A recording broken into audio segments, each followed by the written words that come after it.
The U.S. economy is heading for a recession, may already be in one. You never know you're in a recession until it already started. And you look back and say, oh, gee, interest rates are peak, stock market's coming down, unemployment's going up, initial claims are going up, et cetera. You can look at all that data, and there's a lot more besides, and say it doesn't look good. But then it's like, oh, gee, it's actually a lot worse than we thought. We've been in the recession since, let's say, October 2023. But whether we're in one right now, which we may be, or we're in one soon, which is highly likely, you're going to roll into 2024 and all this electoral politics that we just discussed in a recession, possibly a bad one, and maybe what I call stage two of the banking panic. Don't forget good old Silicon Valley Bank and First Republic and Credit Suisse failed. 1877, I believe, one of the biggest, oldest banks in the world, failed. You got the shotgun wedding with UBS. So everyone's like, oh, well, thank goodness the banking crisis is over. It's not over. It's at halftime. Everyone's in the locker room, but they're going to come out and play a second half. There's going to be stage two of that banking crisis. A financial crisis is not the same as a recession. But what if we had both? Look at California. I mean, President Xi of China came to California for a summer. What did they do? They had to go out and physically remove all these homeless people and hobos and bums and drug addicts, clean up the needles, tear down the tents. They then got public sanitation in to power wash the sidewalks.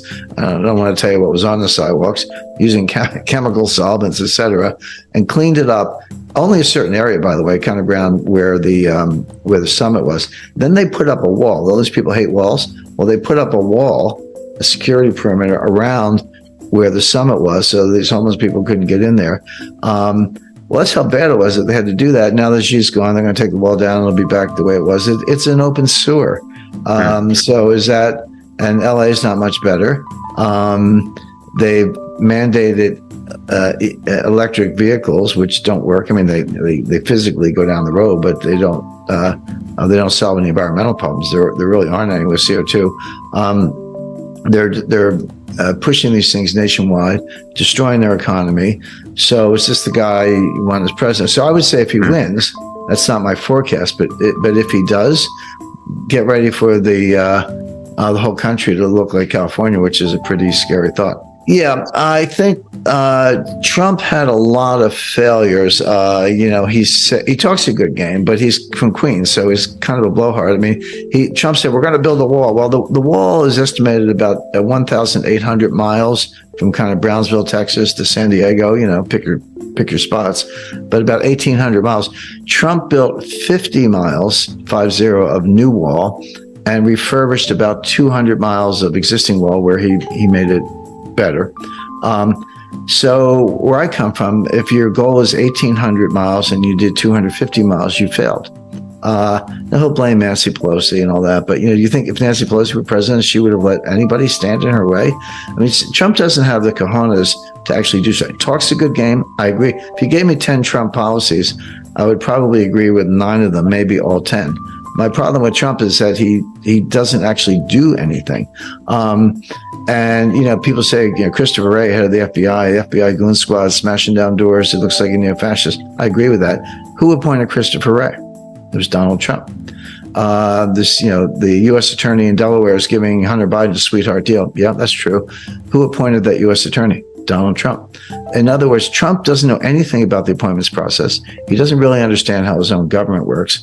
I'll give him points on foreign policy. We did not have any new wars under Trump. I think it's a major accomplishment. He did open doors to North Korea. Look at North Korea today. They're in bed with the Russians, supplying them weapons, but that was not true under Trump. There was no major war in the Middle East under Trump, et cetera. So I'll give Trump very good marks on foreign policy. He says stuff he means that people take him seriously. And of course, the president has a much freer hand in foreign policy under the Constitution, and historically. It's in domestic policy, things like the budget and the wall, and a lot else, where Trump says we're going to stop social media from censoring. He didn't. The censorship of social media right through the election, and certainly amplified in the Biden administration, is worse than ever. They've trashed the First Amendment. So the question is, has Trump learned anything? And what I see, he is relying on a couple think tanks to help him with the appointments process. He's awful at it. No one's worse, in my experience. There's something called the Plum Book. You can buy it from the government printing office. I'm sure it's available online. The Plum Book is a list of, it's at least 3,000, but maybe much higher, maybe 5,000 or more government jobs, important government jobs, where the president can just pick anyone he wants. It's not the civil service. Basically, the president has appointment power. Sometimes Senate confirmation is required, but not all of them. And what you're supposed to do, and what Obama did in 2008 with help from Valerie Jarrett and a lot of other people behind the curtain, they filled in every one of those blanks, thousands of jobs. They said, this person's getting this. And it's not just cabinet level, it's deputy secretary, assistant secretary, deputy assistant secretary, heads of agencies, SEC, EPA, FTC, et cetera. They had them all figured out with loyalists. And then Trump was clueless, didn't understand what I just described, didn't have that list. Trump made Chris Christie the head of his transition. Jared Kushner Chris Christie put Jared Kushner's father in jail. Do you think there's any love lost between Christie and the Trump family? So why would you pick Christie as your transition advisor when Jared Kushner hates his guts, and probably vice versa? Another dumb move by Trump. And nobody thought Trump was going to win. Chris Christie didn't think Trump was going to win, so he never did any transition work, because he said there's not going to be a transition because Hillary's going to win, which shows that he's an idiot. So this time, what that means is that all those 8,000 Obama appointees I described, they're still in place. A lot of them are still there today, even after 4 years of Trump, and certainly Biden didn't do anything to change it. They were there the whole time. They are the deep state, and the Russia hoax, and the Mueller report, and the Inspector General, all this stuff we heard about for 4 years. Nothing happened because the deep state made sure it didn't.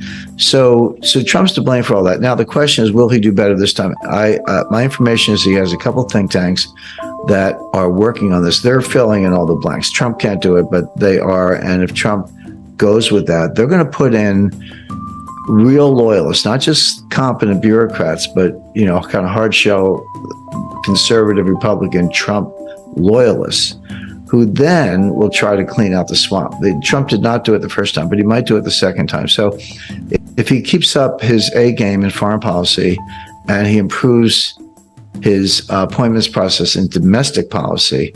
See, I would, I'm not running for anything, but I would fire the director of the FBI, but I would fire the deputy director, the assistant deputy. I would clean out the first 4 or 5 tiers. You're all fired. Just day one, you're all fired.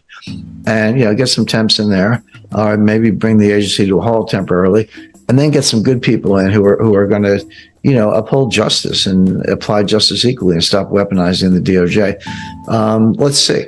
So I guess I think Trump would be good on foreign policy. He's pretty good in economic policy. Some talk that he'll bring back Steve Mnuchin as Secretary of the Treasury. I think Mnuchin did a good job. Wall Street has a lot of confidence in him. So it could be a lot better than the Trump first term.